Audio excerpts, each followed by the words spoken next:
Need any equipment, and this routine is going to be great to get you ready for any of our other workout videos. So let's go ahead and get started.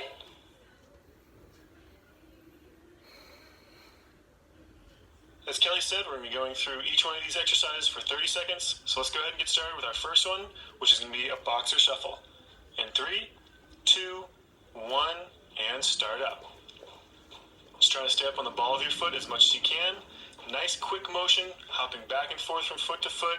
You want to try to stay as light as you possibly can on those feet, moving back and forth as quickly as possible.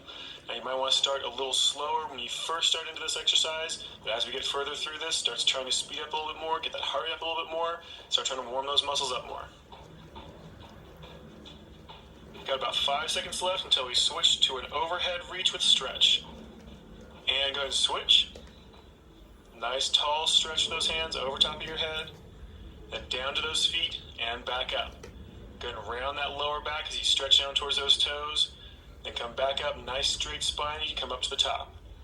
Just alternate back and forth, nice deep breath into the top, exhale as you go down towards those toes.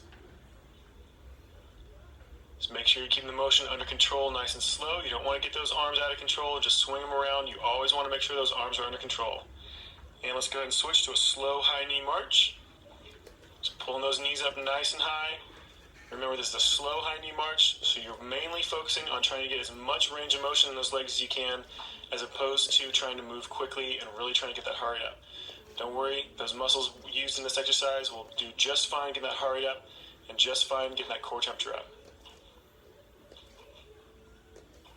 Got about 5 seconds left until we switch to a torso twist. And switch it. Nice slow rotation left to right. Again, you're moving slowly, but you're trying to focus on getting as much range of motion as you possibly can. You can let those hips rotate left to right a little bit if you want to get those hips into it a little bit more, that hip socket. Otherwise, you can keep those hips perfectly parallel to the wall or to the ground and just rotate from that torso, keeping those hips stationary. Now you got about 5 seconds left until we switch to an alternating toe touch. And go ahead and switch it. There's an alternating toe touch kick, so that leg's going to come up in front, reaching down towards that foot with the opposite hand. Again, nice controlled motion. You don't want to just kick that leg uncontrollably. You want to feel like you could almost stop at any point through this motion and hold it. You should feel a little bit of a stretch to that hamstring as you reach down towards that toe. And the main thing, though, is trying to warm up that lower back and those glutes as well as that hip flexor in the front, trying to really get everything nice and limber. And switch to a full torso circle next. Going all the way around in a nice big circle, pausing at the top. Stretching that chest down towards those toes, keeping a relatively flat back. Legs nice and straight, maybe just a tiny, tiny bit of a bend in those knees, but otherwise pretty much perfectly straight.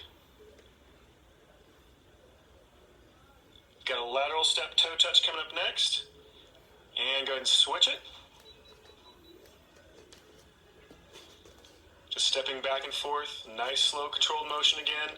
You want to again start trying to work that range of motion. Squat down nice and low on that leg that you have underneath you. Kick that other leg out back behind you nice and far. Again, trying to work that range of motion. Everything should be under control. You should never feel like your muscles or your arms or your legs are out of control at any point. All right, moving on to squats next in just a few seconds. And go ahead and switch it. This is just a traditional squat, nice and deep. You want to keep those feet just about shoulder width apart, dropping those hips down nice and low. Again, focusing on range of motion. You want to try to get those hips as low as you possibly can, as low as is comfortable for those hips and those knees. Make sure that back stays nice and flat, even though you're not using any weight above your shoulders. It's always a good idea to practice good squat form. We're moving on to jumping jacks in just a second. And go ahead and switch it. Just a regular jumping jack. There's a lot faster motion, so really be careful not to let those arms and legs go out of control. You want to keep that arm really nice and rigid, contracting that bicep and tricep as well as that shoulder muscle. You want to make sure those legs are nice and controlled as well. A real quick hop out and back in. Just keep those lungs open, breathing normally. That core temperature should be coming up. You might even be starting to break a sweat by this point. Got one more exercise to go. That's going to be high knees. And go ahead and switch it. Moving on to those high knees. Your last one. Nice quick motion, driving those knees up as high as you possibly can. Trying to get a good full range of motion on that leg. Making sure you're barely letting that foot touch the ground before you're pulling it right back up again. Just keep that motion going as quickly as you possibly can. Keep a nice clean form, driving those knees up as high as possible. Got about 10 seconds left. Just keep them going. 5, 4, 3, 2, 1, and let it relax. Good job. This warm-up is complete.